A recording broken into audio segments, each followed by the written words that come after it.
Je pense qu'on va assister à un appel d'offres assez inédit. Il y aura probablement un avant et un après.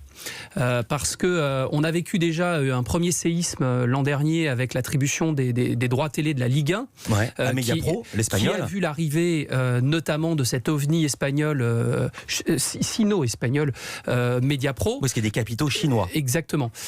Et puis, alors c'est pas eux seuls, puisque beIN a réussi à survivre quelque part et possède quand même plusieurs affiches donc dans le panorama. En revanche, Exit Canal+, RMC n'avait même pas participé au jeu.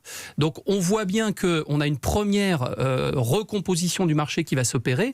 Et là, avec ces droits, on peut imaginer qu'il y ait des dégâts quelque part, des chaînes qui ne survivraient pas ou qui seraient amenées à devoir s'allier. Donc on va voir une vraie recomposition du marché. Puisque vous parlez de Mediapro, qui a raflé les droits de la Ligue 1 pour la période 2020-2024, donc c'est à partir du prochain championnat. Exactement. Ils n'ont toujours pas dévoilé leur chaîne de télé.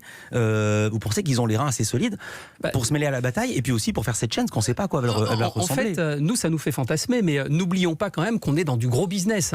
Donc, pour des gens qui ont investi autant d'argent, il n'est pas question de s'engager sur des dépenses additionnelles, créer une chaîne, embaucher des gens, avoir des studios, etc., sans connaître exactement la nature de ces actifs et de ce qu'on va pouvoir éventuellement revendre en termes de distribution. Concrètement, ça veut dire quoi pour les gens moins experts que vous? Alors, concrètement, ça veut dire qu'on va attendre de connaître cet appel d'offres de la Champions League. Si Mediapro obtient quelque chose de structurant et d'assez solide pour sa chaîne, on lance la chaîne, on déroule. Si en revanche, ils n'obtiennent rien, on peut imaginer qu'il se passe derrière des alliances et de la revente de droits de la Ligue 1. Non, Cyril, là, je ne suis pas d'accord avec toi. Moi, personnellement, je pense que si Mediapro est si timide sur le lancement de la chaîne, c'est qu'ils ne veulent pas lancer une chaîne. En fait, le truc idéal pour Mediapro, c'est de trouver quelqu'un pour leur racheter les droits. Ce sont des brokers, ce sont des agents avant d'être des créateurs de chaînes. Ils ne créeront la chaîne que s'ils n'arrivent pas à vendre les droits.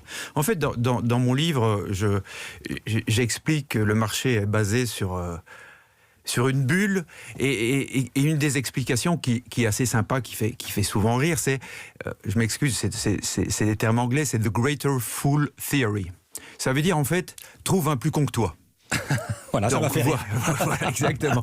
Et donc le marché, souvent, est basé sur cette logique. Ouais. J'achète les droits, et puis je cherche un plus con que moi, ce qui va encore payer plus cher pour me les racheter.